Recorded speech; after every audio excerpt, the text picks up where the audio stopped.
So here's my first practice piece, and this was a piece that, well, I showed it a little bit ago. It was one that I'd used for practicing before on pushing a pocket in for something else, and I think that turned out pretty good. Well, I took that over to the sheet metal shear and just trimmed the rough edges up on it and stuff, and I still think that looks pretty good. Check it and see what it looks like in the airplane. I might have to push this stick in there at an angle because these rear seat posts come up at a pretty sharp angle. A pretty good angle. The front ones are not quite straight, but they're almost straight up and down. But the back ones come up at an angle, so I have to experiment with that too. But this one will work fine. I got some covers made up here for those seat legs. These pretty much straight here. I'll go on the front legs. Drill a hole out through the top, the size of the leg. And these I can slide up the leg when I put the seat in. Attach the seat and then slide them back down. These back ones here, I put the tube in at an angle, the pipe in there, and kind of put an angle on those so they'd follow the contour of the seat. I didn't try to measure or anything, I just kind of did it. These I'll probably have to split them on one side so that I can open them up and put them around there, snap them around those seat posts, the legs there after I get the seats attached to the floor. Is that those diagonals, the way they come down there, they don't give enough room to slide that thing up. Now here's the seat hole covers all finished up. Here's the prototype, first one I did. And I took these down on the disc sander and rounded them off and stuff. I took all of them except this right front one and split them with the bandsaw so that I can get them on and off of here. There are diagonals on all of these that keep from raising these up high enough to get the bolts in and out of there, so I had to be able to get these on somehow. Once you get it on the airplane, the left front one there, it's got more room in it and you could almost get it high enough to get the bolt on, but it's kind of a pain to get over on that side, so I split it.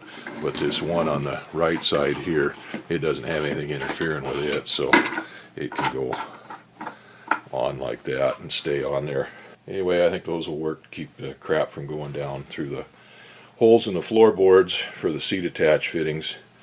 Well, getting those shields for the legs for the seat all set up, I got to thinking there was one more hole, one more penetration through those floorboards.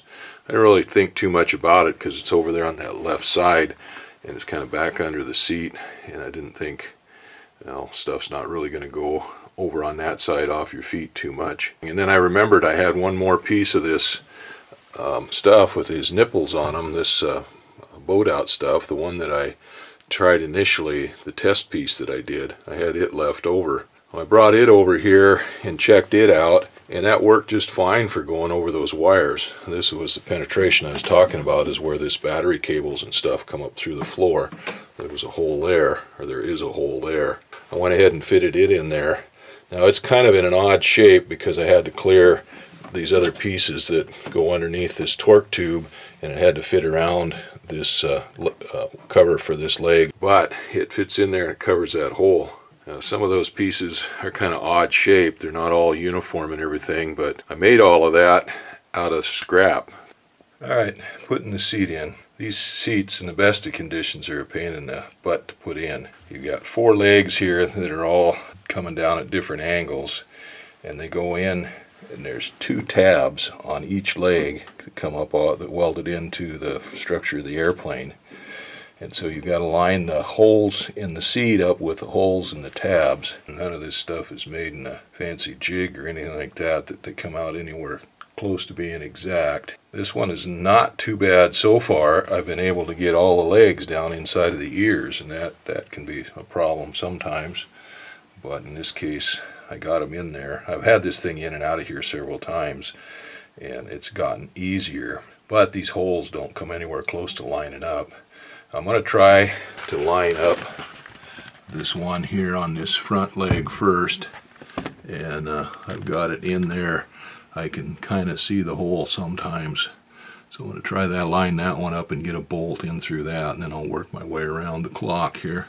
Now, this is going to be a lot easier to do with just the frame like this without the whole seat all together. It's a real pain in the butt if you've got to try to do it all with the seat together. I am having trouble getting that first hole lined up now. I've had those front two holes semi-lined up because when I put that seat in there to work on it, what I do is put a pin in there, a drift pin in those holes in both the front seats. Making progress. I had to take the seat out. I couldn't get a bolt through any of those holes in those tabs in the airframe. All those holes are too small, so I'm going to have to ream those holes out before I can do anything else. That's the next step, or first step, or second step, I don't know. How do you count your steps when you're stumbling? I was going to try a reamer on those, but I don't think I can get a reamer lined up through those holes. I'll give it a try and see what I can do. I might have to get the angle drill and use it, the little tight fit angle drill, and use it in a drill bit to cut those holes out. Those take a number 3, an AN 3-12, according to the book there, according to the blueprints. So I got the reamer in there and I reamed out the holes. These two back ones were fine because they come in, this thing is angled to the back, and I come in from the front and was able to get it through there just fine from the front. The front ones are flat nearly, and I couldn't get on them very well without the drill chuck running on the floor. So I got a piece of aluminum and set down there for a barrier between the drill and the floor, and I reamed those out. And then of course I got reamer shavings all the way down inside of there. My little hose on my vacuum cleaner wouldn't suck it all out of there. I'm trying to figure out some way to get down in there and get that stuff out. I'm down in the shop looking around and I saw this old funnel there. This thing is toast. It's been used for lacquer thinner and brake cleaner, brake fluid, and all kinds of stuff, and set out in the sunshine, and it's pretty brittle. But I was able to use it. I stuck it down in there, and that did a really good job of cleaning that out. I thought I was going to have to hold it on there, but stuck the vacuum hose down in there, and it holds itself on there real well. Oh, this thing's falling apart. That was kind of the last use I get out of that funnel, but that worked pretty darn good. Well, I got the seat in. Took a little bit of jiggering to get it in there, but we got it in. The front bolts took a little bit of work. The back bolts, they were a lot easier to go in. They pretty much slid in without too much trouble. But I don't have the nuts on it yet, but that's going to be kind of anticlimactic. I didn't get that cover over that right-hand front post, seat post. I got to fooling around with that flap handle the second time that after I got all the holes reamed out, and I was having a heck of a time getting that flap handle lined up properly. I got to fooling around with that, and I forgot to put that post cover on there, but that's not too big of a deal. I can just take that down to the bandsaw and slice that like I did those other ones, and snap it over and snap it around there. Well, the seat base is in. I got the nuts on, I got the bolts all in, I got the nuts on, tightened down. I got the cotter pin in and that pivot tube for the flap handle, and I put the flap ratchet, I got it bolted onto the seat there like it's supposed to go. I can't hook those cables up to the solenoids. I could, but I got some boots for those cable ends, some nipples they call them, to go on those cables to protect them on the ends of them, the terminal ends. So those should be here in a couple days, and I can put those all on. The little booties that I made down there for the seat legs, I got the front two on. The back two, I can't really put them on. I'm going to have to go get a stubby #1 Phillips head screwdriver to get in there to put those screws in. I had to do a little modification on those because that seat frame set in there a lot deeper with once I get it down there and get the holes lined up and stuff.